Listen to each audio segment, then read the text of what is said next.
Hi, Marissa, and welcome here to my little YouTube series, Ask the Experts.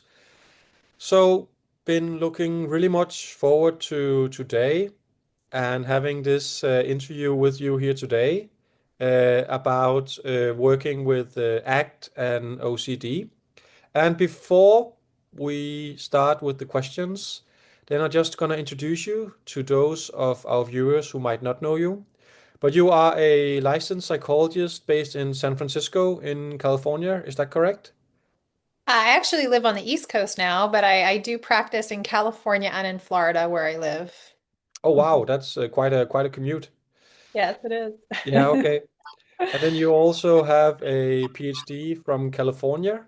And then of course you are the writer of the book, the ACT workbook for OCD, which I have somewhere here on my shelf and is one of my go-to books when I'm working with clients with OCD. So very happy to have you here today on my little channel. Thank you for having me, Morten. I'm excited to be here. Well, thank you. So, Marissa, before we go into some of the questions we received for today and also talk more directly about working with OCD, tell us a little bit about your journey into ACT and where your interest in OCD and anxiety comes from, and how did you get introduced to ACT? Absolutely. I think selfishly, I've struggled with some of my own anxiety.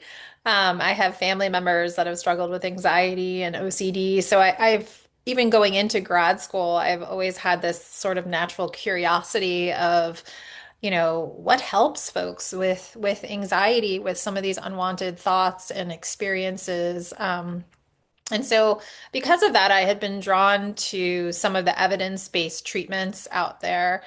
And in grad school, I was training in a hospital as a health psychologist, working in primary care and chronic pain clinics with folks that not only struggled with anxiety, but also with other complicated medical conditions.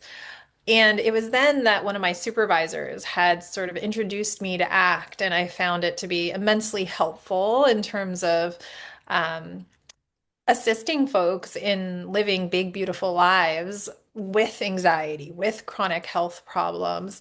Um, and then it was a few years later, after getting trained in OCD, I happened to stumble upon one of Robin Walser's talks, and it was a little bit of a light bulb moment for me of like, wow, like why wouldn't we use ACT for folks with OCD? And we now have the research to support it, and I spent a lot of my time focused on integrating ACT and ERP, and hence the birth of the book. Well, it sounds like we all had that experience with Robin at one point, I think. Um, do you remember what it was about that workshop or that moment that kind of like made you fall in love with the act or kind of like made it click for you? Absolutely. It was the experiential components of the workshop. Like I found it so moving to connect with my values. She was doing a values exercise, and it was about experientially connecting to what gives us purpose and meaning. And I could feel this shift within me, um, and a new motivation, if you will, to really take the steps in my own life to grow and to learn. And I really, really wanted to share that with others. And that's when I really focused on learning ACT and ultimately learning how to integrate ACT and ERP. I think when you talk to people who've done ACT for many years, we kind of like all have the same story. We was introduced to ACT and it had a big impact on our own lives and for ourselves. And then we kind of like want to bring that on to our clients as well. Absolutely, absolutely. And forgive me for asking a little personal question here, so feel free to not answer if you don't feel like it. But is there anything particular that has been very helpful for you in your own struggles with anxiety or OCD, something that might be helpful for any potential clients listening to this? For sure. I mean, I definitely have found exposure therapy and exposure scripts in particular to be helpful for my own anxiety. Um, as well as, connecting to my values, as well as some of the cognitive diffusion strategies that we have in ACT. And I just think this idea of living purposefully and um, mindfulness. Like I'm a regular meditator and also a practitioner of self-compassion as well. And so I don't think it's like one thing per se. I think it's honestly like multiple things and really trying to create a lifestyle that supports me, my body, my mind in just living. Yeah. And then tell us a little bit about your book.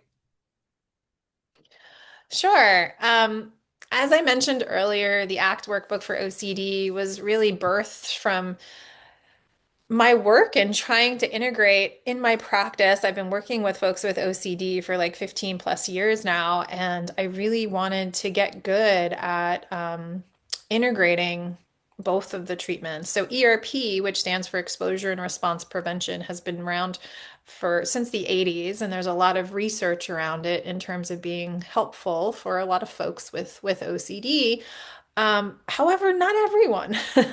And ERP isn't always, folks don't always kind of buy into it.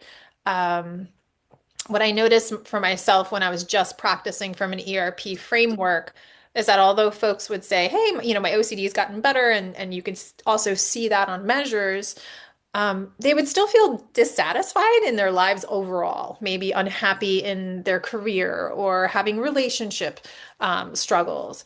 And so for me, the beautiful thing about sort of integrating ACT was it helped them not just focus on controlling and getting rid of OCD, it actually shifted their focus from feeling well to living well.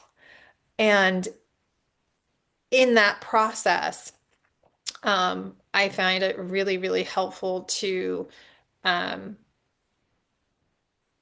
just kind of practice some of the present moment, the diffusion. And so the book really came from an integration of both because I think there are some wonderful things that ERP offers. And I think ACT is also really needed in terms of learning how to live well with some of the unwanted experiences. And so the book is really a combination of ERP and ACT and what I had the privilege of learning in my career. And my hope is that it would help people that maybe couldn't access this kind of therapy. Yeah, it's interesting that you say that the values part really something that you think that ACT offers to this field. Because also when I had Robin on this show as well, where she talked about like working with ACT and trauma, and she said the same thing that is like working with ACT is not just about getting rid of the traumatic experiences or working with the trauma in itself, but it's also kind of like enhancing your overall life quality. And in her opinion, she finds that is very unique to working with ACT treatment. Is we have that values component as a very integrated part of the model. What is your take on that? Absolutely. Absolutely. I mean, I find it hard now to do any kind of therapy without incorporating that. And I offer a lot of consultation to other therapists who are learning how to help people with OCD. And oftentimes I feel like that is the piece that's missing is, what is this person's carrot? Like what is meaningful to them? What gives them a sense of purpose? What puts that smile on their face? Because, you know, growing, learning, doing exposures, like that's really freaking hard. And unless you're doing it for a really good reason, why bother doing it? So I do feel like it's just tremendously helpful in terms of focus, in terms of motivation, in terms of, creating an alternative behavior as well, right? Because, in therapy, oftentimes compulsions will decrease and the person is left with time. What do I do with that time? And getting really clear on your values and what are some behaviors in line with those values can really lead to living a much more purposeful life and spending your time in a way that's just more helpful. Yeah, I remember one of my old supervisors used to tell me, yeah, so not being able to take the bus for 10 years, of course we can work with you being able to take the bus, but not being able to do it for so many years must have had a massive impact of your overall life quality. How about we also focus on bringing some of that back? Like, so you're able to take the bus. Now, where are you going to take it? Exactly. Exactly. Yeah. I was working with somebody with a similar kind of situation about flying, though. And really, we spent, don't get me wrong, we've spent some time on the actual flight anxiety, but really the bigger goal was getting to spend time with her grandchild that lives across the country and thinking of, her grandchild's face. And so that's what helped carry her through, the hard parts. Your values can be such a powerful motivator, especially when you have to enduring something as exposure, who is really, really hard. And you also mentioned you train other therapists in this area. What in your experience, what do you find that therapists struggle with the most when working with OCD and working with OCD and ACT? For sure. I think there are two themes that I notice, and I know I struggled with this too earlier on in my training is ACT is really an experiential process. And when you're learning something new, I feel like it's very easy to fall into, well, how do I do this thing? And how do I do this thing right? And in our field of psychology, there's so many protocols of like, you need to do this first, then this second, and this third. And so, because of this, I feel like ACT is often taught from a psychoeducational place rather than being felt. And so, one of the things I often help consultees with is rather than explaining what values are, what diffusion is, what if you were to just practice it with the client and have them learn for themselves what it feels like to be in this process, right? Because that kind of felt learning, in my opinion, is what sticks. Right. So, any of your favorite exercises you would like to share with us when you perhaps work with OCD, like when you kind of like give that the experiential exercises on working with this? What is your favorite exercises you do? I think one of my favorites is actually we're speaking about values, and so the sweet spot exercise um, is certainly one of my favorites. It just allows folks to really connect in a felt way to what gives them meaning and purpose. And for those of us who hasn't tried that exercise yet, could you explain it to us, or perhaps kind of like walk us through it? Sure. So, what you're doing is kind of choosing a specific domain in your life that perhaps you're not feeling as satisfied in. So, for example, like relationships or work or maybe personal growth. Um, and once you have that domain in mind, you're bringing up a memory, a recollection of when you felt satisfied in that area of your life. And almost thinking of it as like a picture in a photo, like there you are in this moment and you're living this value. Um, what does it feel like in your body, right? What do you see? What do you notice?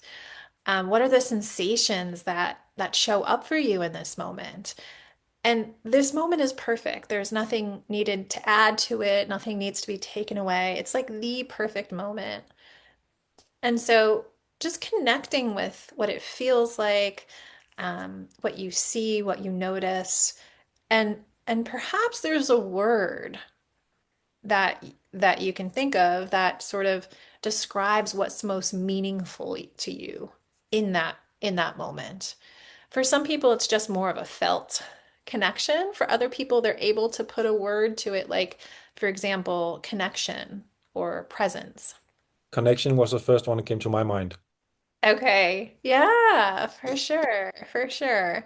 And so notice what connection feels like for you, right? And so it's that kind of felt experience that we're hoping to bring into this the work, right? It's that hoping for in terms of as we fill your life with meaningful actions, right? This sense of connection is what we're gently we're gently striving for, right? And it won't always be there when we set things up in your life, right? But we can set things up in a way where it's more likely to bring around that sense of connection. For example, if you're like isolated in your apartment and you're not connecting or physically or electronically seeing people, it's going to be much less likely that you have that sense of connection with others, right? And so one of the things that I like to do in treatment is really help folks identify like what are some things we can sort of implement in your life, in your lifestyle that allows you to have more opportunities for that felt sense of connection. It's a very powerful exercise. How does clients normally respond to it? Yeah, so that's a good question. I just gave you a very brief Yeah, kind yeah, of I know. small snippet of the exercise. Um, but I've gotten a lot of really positive feedback from clients because um, some clients really have a hard time putting words to what their values are. And so for them to be able to connect to it in a felt sense actually helps in terms of like motivation and striving for that sort of purposefulness. Um, and and I've overall just gotten really great feedback in terms of like I get it now, like I'm ready to move forward. Yeah. And when you're working with OCD, what is kind of like the normal or the golden standard treatment for working with OCD? What is it that your experience is most powerful or is most helpful? Sure, yeah. Um, would it be helpful for me to define what OCD is? I'm not sure if. Yeah, I think it would be very Okay, helpful. Perhaps also when you talk about ERP, yeah, perhaps also explain that a little bit to us. absolutely. So OCD stands for obsessive compulsive disorder.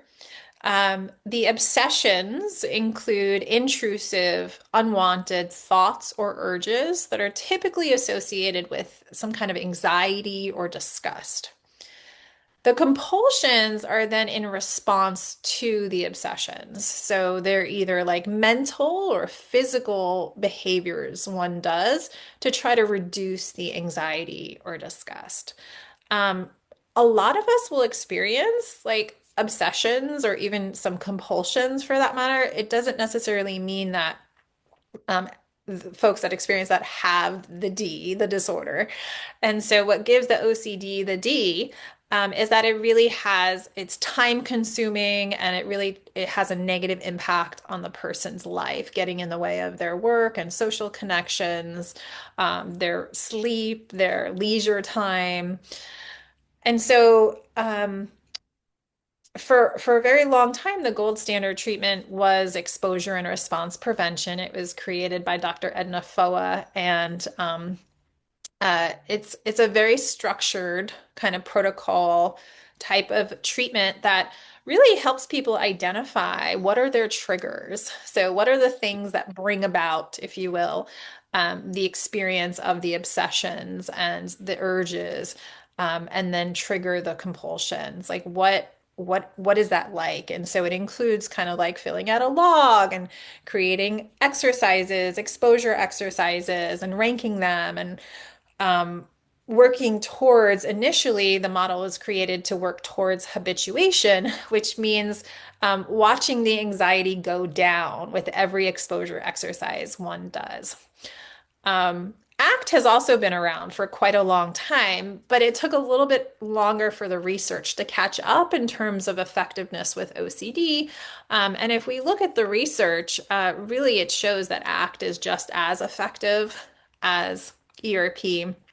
And The beautiful thing about ACT is I feel like it touches upon more of the third wave types therapy, including, integrating mindfulness and values and diffusion and self as context. And so it adds so much to a traditional ERP model in that way. And the nice thing about it is ERP was taught in that habituation way, meaning anxiety should go down. Well, what we know is that for some folks, anxiety doesn't actually reduce in exposures. But yet those folks still get better. And so, researchers started to question why is that? And really, it's about the fact that they learned that no matter how high or low anxiety is, that they're capable of embracing it and living well with it. And really, ACT lends itself to that model of like, it doesn't matter if anxiety is at an 8 or if it's at a 2. The most important thing is that you learn how to have that experience while being present in your life and focused on the things that are really important to you. Yeah, so the anxiety perhaps won't go down, but your distress tolerance will go up instead. Yes, and maybe in exposures it won't always go down. Yes, and if you look at ACT overall, anxiety does tend to reduce for most people who do practice ACT while doing OCD treatment. So it's not that anxiety won't go down, it will. It's just that the focus of the treatment is kind of on living rather than trying to control one's experience, which is one of the underlying contributing mechanisms for OCD. Yeah. And what I usually tell my clients is we'll never get you to a point where you will not feel anything when we kind of like trigger you. You'll always have that little bit of anxiety, but not to a point where it isn't validating for you anymore. Absolutely. Yeah. The goal is not to necessarily feel better, but it's to feel better, like to feel your feelings better. And ironically, through that process, anxiety often does reduce. Yeah. What do you experience? What is typically the cause of someone developing OCD in the first place? Yeah, that's a great question. And we can't necessarily pinpoint an exact cause for OCD, but we do know that there are a number of factors involved. So there is typically a genetic component. So folks with OCD typically have either a family history of OCD or depression or anxiety. And then there's usually life stressors that can help exacerbate that gene, including, how coping was modeled for folks, throughout childhood. Did they learn to avoid or did they learn to engage in their experiences? What they were taught by peers throughout their lives, right? And so, it's kind of a number of factors. Trauma is also, another thing that can help express some of our genetic makeup as well.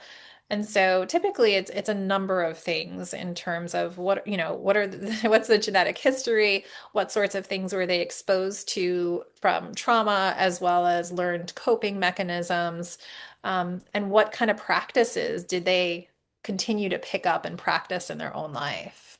Yeah.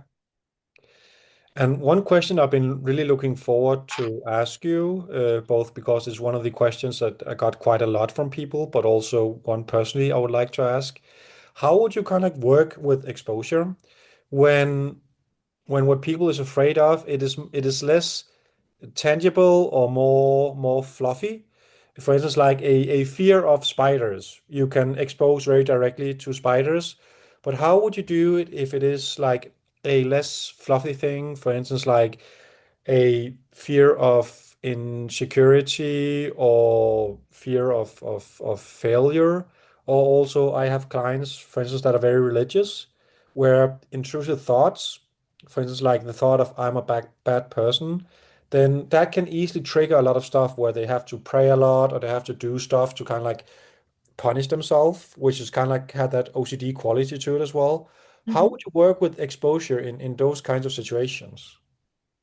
Yeah, that's a great question. And so I'm I work with so many folks with perfectionism, so I'm going to kind of go back to that, but then we can talk a little bit about religious scrupulosity, OCD. So, in terms of perfectionism, oftentimes the intrusive thought is I'm going to fail or I'm incompetent, in some way.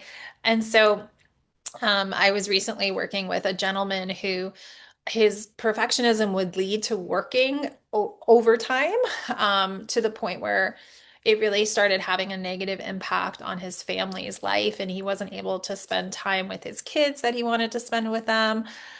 It was causing problems in his relationship with his partner. And so, what the exposures kind of looked like for him was um, if how would you show it if you weren't so scared of failing? What would you be doing differently in your life? Like, what would that look like? As well as kind of that values work around being present with his family, with his wife, with his kiddos. Like, that was important to him. So, like, what could that look like? Right? If fear weren't so loud, what would you be doing? And or what are your values guiding you to do? And it was really about spending more time with them. But in order to do that, that meant he had to leave early. It meant when he got home, he needed to put his phone and computer away. And that brought up a lot of like, I should be working more. I'm missing out on something. There may be an important email that's here that I'm missing out on, right? And so, in order to kind of meet those obsessions, if you will, I often use exposure scripts. And so we used an exposure script that kind of helped him embrace the uncertainty and the emotional discomfort that often happens when one is living a values-based life and has OCD, right? And so the script is kind of an alternative behavior, if you will, that allows somebody to sort of practice diffusion by stepping back from the thoughts. It also allows them to connect with their underlying fear, and it can help with motivation. I include some of the values language in the scripts. It also teaches people how to connect to the emotions in their body, right? Because oftentimes we avoid and pull away from the feeling of anxiety, the sensation in our body. And so scripts are a great way to help people kind of, open up to the uncertainty, the emotional discomfort, connect to their experiences while heading them in the direction of their values. And so he would practice his script while leaving work early and notice what it's like to spend more time with his kids and his wife. And so similarly, religious scrupulosity feels similar and different because there's definitely, I feel like there's a lot of judgment that comes up with perfectionism and religious scrupulosity in that, like, it's not just an anxiety-based disorder. There's often a lot of shame or guilt in scrupulosity as well as perfectionism. And so while I would do some similar practices in terms of, leaning into the uncertainty around, will we ever know if you're a bad person? Like, I don't know. Like, and who's judging? Is it God? Is it Allah? Is it the police? Is it your neighbors? Like, is it a family member? Like, we will never know for sure, right? And yet, what what values perhaps are within your religion or within your person that would say, love and forgiveness is perhaps a part of that, and knowing that failure, mistakes is a normal, natural part of being a human being. And so, what would loving yourself or forgiveness, like whatever their values are, religious or personal, like how can we practice that? And what would that look like in your day-to-day life, right? Like, how can we perhaps pray, but within the norms of like what are most people doing within that religion? Yeah, and especially working with the shame as well. I mean, for many people with OCD, shame is, I mean, for many disorders, and OCD is definitely no exception, so much shame around it. And many of my clients, they really do anything they can to kind of like hide that they have OCD, and it causes a lot of shame as well. So perhaps also build some compassion into your exposure work. Absolutely. I actually use, so I have some training in compassion focused therapy and mindful self-compassion. And so In my book, I actually, include examples of scripting, and I do include a self-compassion script and often use that with clients. And, the way I see it is if exposures are to OCD, self-compassion is to shame and judgment and criticism.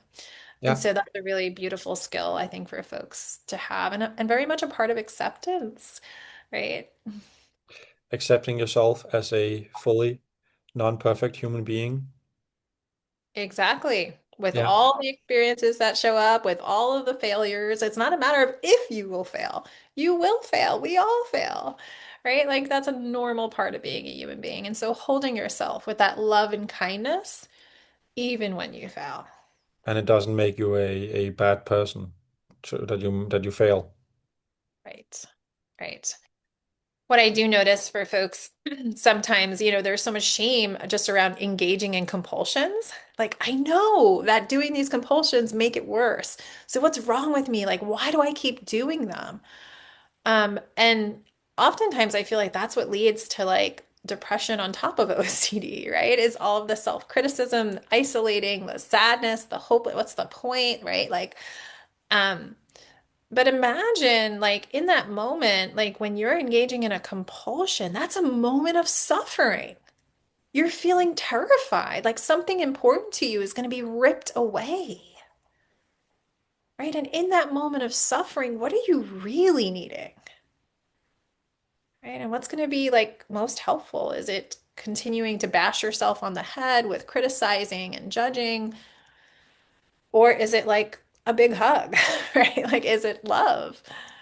And I think self-compassion really teaches us how to love ourselves in those moments when we're down and when we're hurting. What would you reply? Because I get this reply often when I do that exercise, like, no, I need to be punished more because that's gonna help me perform. What would you reply to something like that? Yeah. Yeah. So I hear the mind saying that beating on yourself is what's going to help you perform, right? And the mind that's telling you this is the same mind, right, that gives you all of the obsessions. So would you be willing to notice that the mind is saying that, but then see for yourself? Right? So rather than trusting the mind, let's find out for yourself. If you practice this self-compassion this week, once a day, let's notice, do you perform better or worse or about the same? Let's experiment and see. Yeah, that's a good exercise. Yeah. Yeah, a Yeah, nice little self as context exercise, and also kind of like help differentiate a little bit between observer and the thought. absolutely. Yeah. Absolutely. And Marissa, I always like to end these interviews here with questions that are a little bit more of a personal nature, and also perhaps helpful advice to people who are listening to this. So the first one is like, what is one of the biggest obstacles you had to overcome, perhaps at a professional level? The example I usually give on all my talks is that when I was new to ACT, I was just so focused on the exercises, the metaphors, I completely forgot everything about the relationship with the client. So that's kind of like that's one of the obstacles I had to overcome when learning ACT is actually how to build a strong relationship, and then ACT comes afterwards. What are one of the biggest obstacles you had to overcome as a therapist, or one of the hardest thing that you had to learn as a therapist? For sure. I think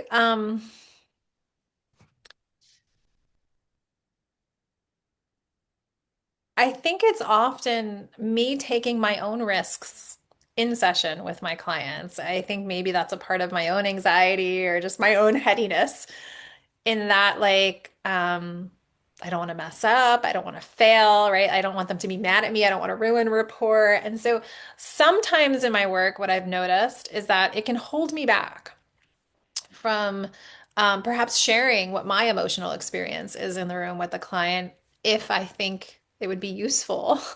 And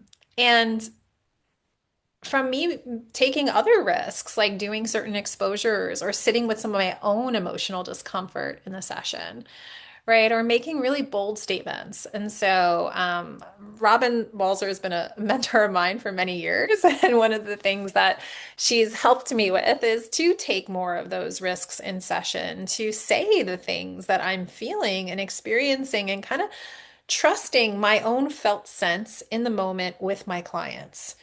Um, don't get me wrong, like going to grad school and reading the research and all that stuff is like great and helpful. Like I'm glad I know it.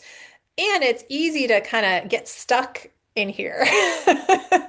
Right? And like you said, like I feel like it can get in the way of that connection with the client and also the connection with ourselves and noticing what our experience is like in the room and how to use that to help the client grow and learn in the service of their own values.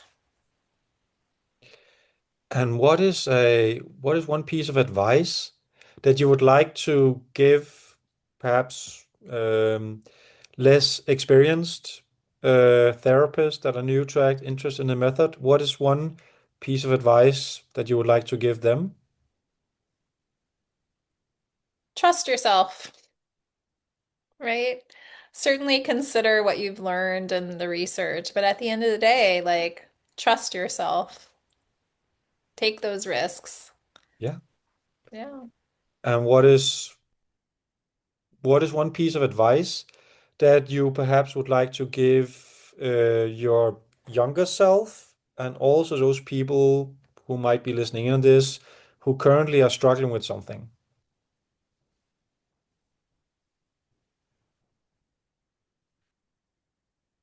So I would say, um, reach out for help. And I wish I did this more so earlier on.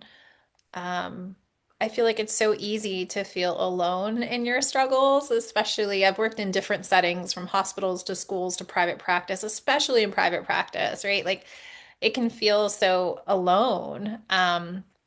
But if it's one thing I've learned in my self-compassion work and training, it's so nice to know that you're not alone in your struggles. And so I say reach out for mentorship, for, peer consultation, um, have that support in your life. You are just as important as your clients. Um, and so you deserve that kind of love and support as well. I really love that advice. You're just as important as your clients. I think we easily, as therapists, we easily forget ourselves. But I actually kind of really like that advice. Yes. Yeah. Right, Marissa, thank you so much for being part of the show. It's been a great pleasure to have you here today. For those who are interested in you and perhaps some resources that you have, your book, for instance, I will link to your website, and I will also link to your book on working with ACT and OCD. Thank you so much for being part of this, and have a great day. Thank you so much for having me. Thank you.